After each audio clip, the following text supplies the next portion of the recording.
Madam Speaker, from the onset, I want to be very clear that I stand to oppose these regulations in the report by the committee recommending that we support them. Senator Mofaya knows that I have a lot of respect for him, but I have reasons, Honorable Speaker, why I think that should be the position.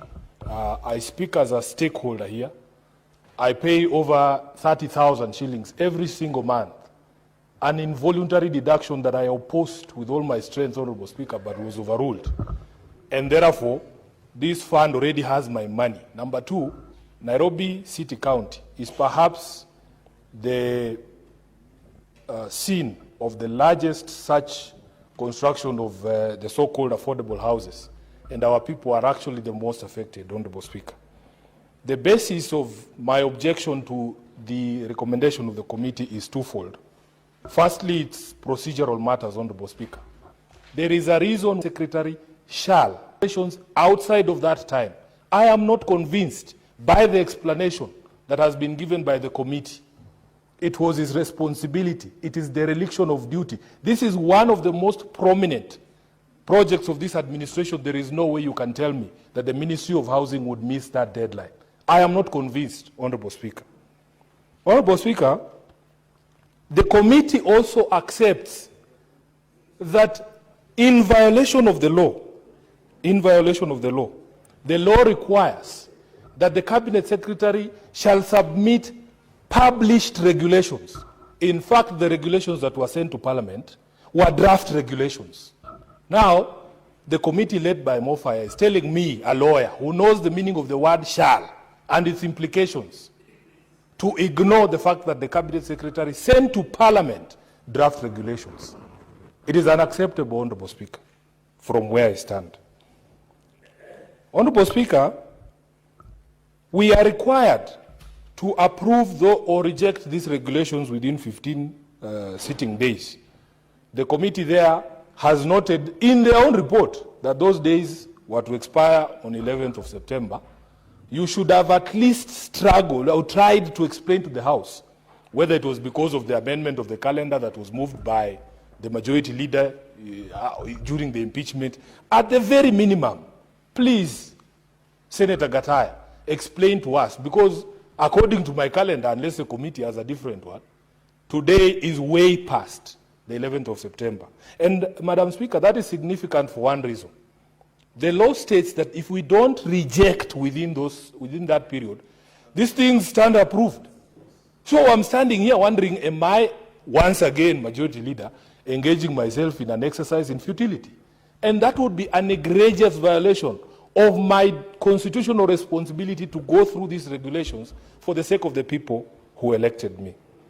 Honorable Speaker, one of the final things, procedural ones that I thought I would bring up, there was something else.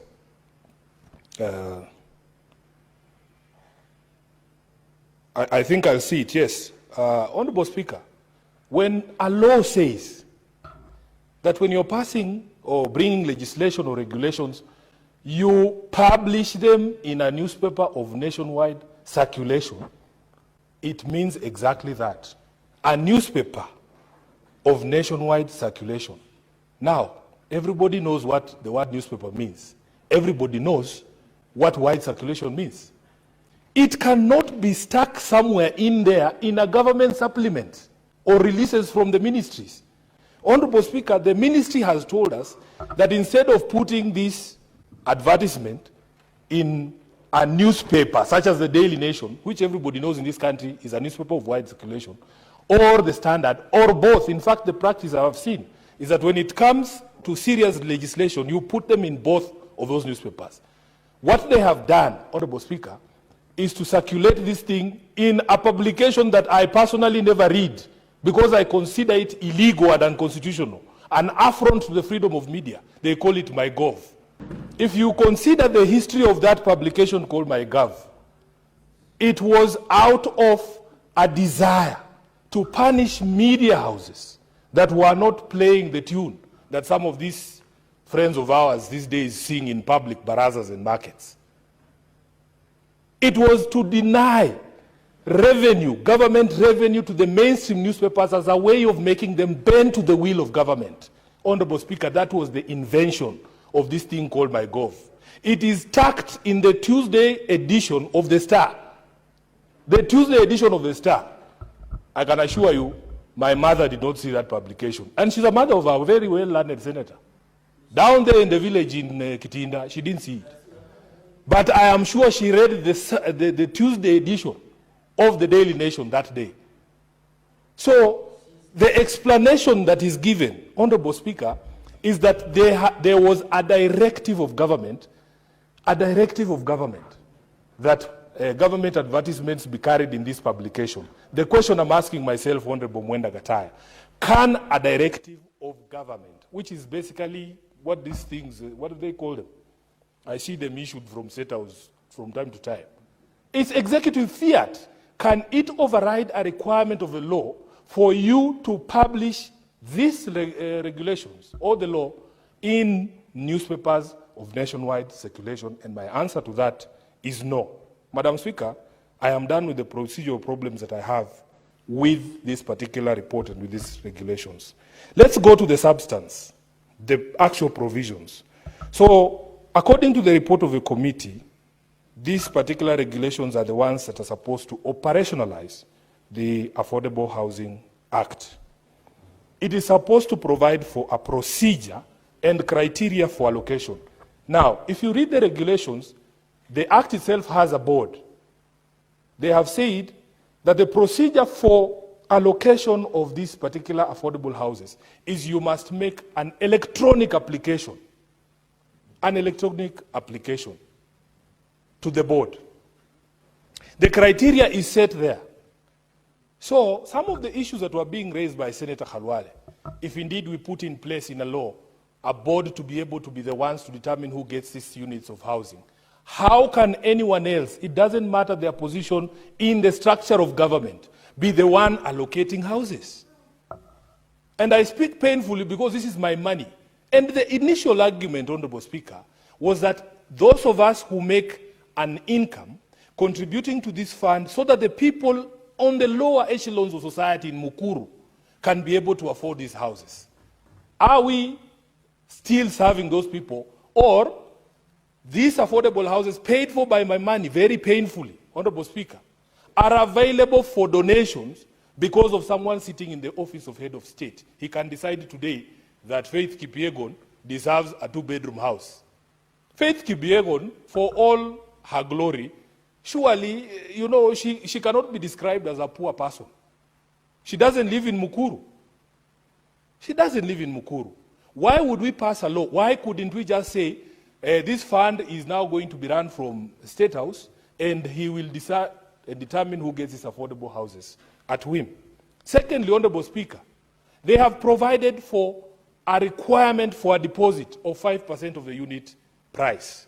I have a problem, and the people of Mukuru, the people of Mathare, the people of Kibra in Nairobi have told us, because in Nairobi, as a county government, we are also undertaking affordable housing schemes, and because of the intervention of this Senate, and especially the Senate Housing Committee, we have made sure that there is no requirement for a deposit when you get a unit of an affordable house under the Nairobi County government.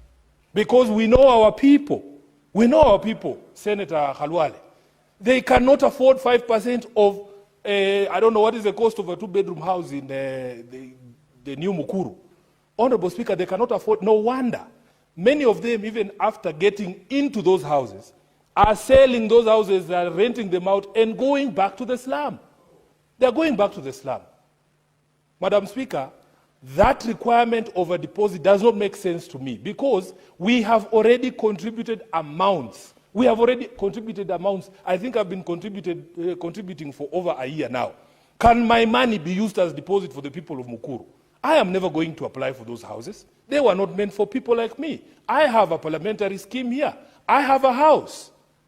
Honorable Speaker, this one, on behalf of the people of Nairobi, I have to say no. Then they go and create something called deposit assistance, which basically is to tell you that they will give you a loan to get the deposit. They will give you a loan to get the deposit. Senator Gataya, If, for instance, people who have been contributing and actually wanted, a teacher in Buruburu wanted to apply for this house, they have already been paying. They have already been paying. Why are you asking them for a deposit? Then you go and give them a loan. And they have structured, Honorable Speaker, interest bands that depending on how much money you earn. I have a big problem there because, Honorable Speaker, if you look at the report of the Kenya National Bureau of Statistics, there are only 387,000 Kenyans as of 2023 who earn over 100,000 shillings. And this figure is critical, Honorable Speaker, for various reasons. You will see there that in these regulations, there are 3 categories of houses. Social housing, which is for people who earn less than 20,000 shillings per month. Then there's something they are calling affordable housing, for people who earn between 20 and 140,000 shillings per month. Then there's this thing called affordable middle income housing, for people who earn over 150,000 Kenya shillings. Out of a population of 55 million people, only 387 as of 2023 earn above 100,000 shillings. You are telling us you are reeling off 200 units per year. Who are you building these houses for? Who are these people you're building these houses for? If you did, of course, they have never even scratched the surface on that promise of 200,000 annually. But, Honorable Speaker, if they build those 200,000 houses in 1 year, and another financial year they build 200,000 so that we have a total of 400,000, the people who would be able to afford those houses would already be exhausted because the number is at 387,000 people only who can afford these houses. We have problems. We have problems with this. Senator Sifuna, can you be informed? No, I am teaching, Honorable Speaker. I'm in the middle of imparting information. Please don't. Okay, proceed. What do you want to inform me? You will have your own opportunity to be able to do this. Honorable Speaker, please, I don't like to be interrupted. This is what they do. Now, Honorable Speaker, there is another provision that I have a problem with, and that if you apply to the board. What's your point of order, Senator Mopai?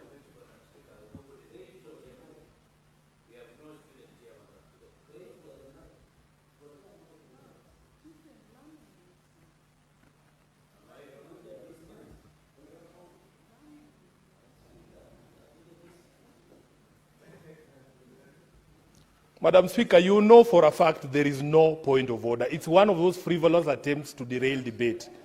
Let him raise the point of order.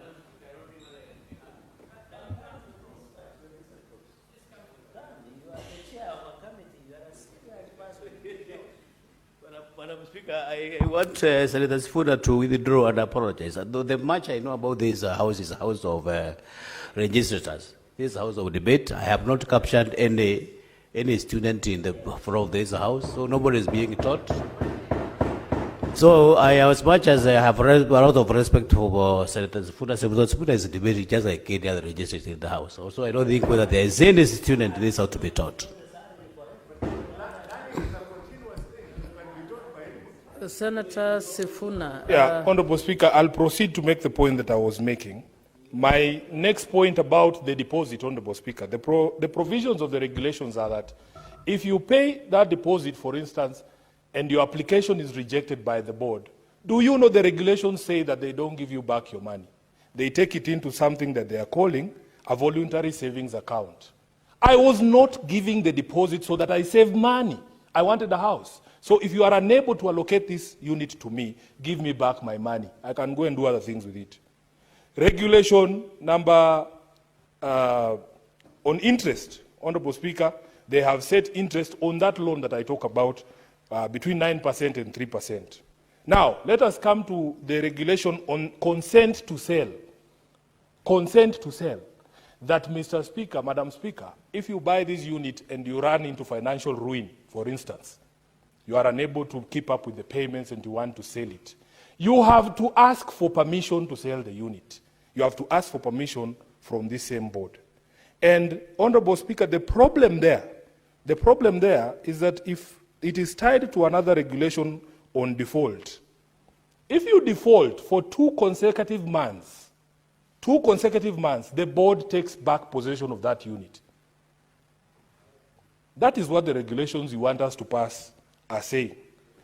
Honorable Speaker, as far as I know, as a student of law and somebody who understands the Constitution, you cannot interfere with property rights, my ability to own and dispose property, by frivolous regulations such as this. If I run into financial ruin, now, for instance, Honorable Speaker, a member of the family is diagnosed with a serious disease like cancer, we are all raising money. I have a unit sitting here, and we need money. You are telling me I need to go to somebody else to get consent to sell that house because of extraneous circumstances. And by the way, these regulations also provide that all decisions of this board, you have to, again, ask for what they call review from the same board. And that provision on review of the decisions of the board also goes ahead to specify the only grounds you can raise a point of review with the board. What sort of regime is that? What sort of regime is that? So therefore, Honorable Speaker, I want to submit that this particular provision on consent to sell a unit is unconstitutional. And then they require that you can only apply for that consent to sell after 5 years of completion of payment. They also regulate the price. The regulations regulate the price that at that point when they have told you now you can sell, they have fixed a price for you that you can only sell that unit at prevailing market rates. If I am able to convince Halwale to pay 10 million on a unit that is the prevailing market rate is 5 million, you will tell me no. This violates the concept of willing buyer, willing seller. Perhaps Halwale likes this unit so much and there's enough demand on the unit, they are willing to pay more. How can you tell me that I cannot get more money if I am able to persuade Halwale, Senator Halwale, to pay more? So therefore, Honorable Speaker,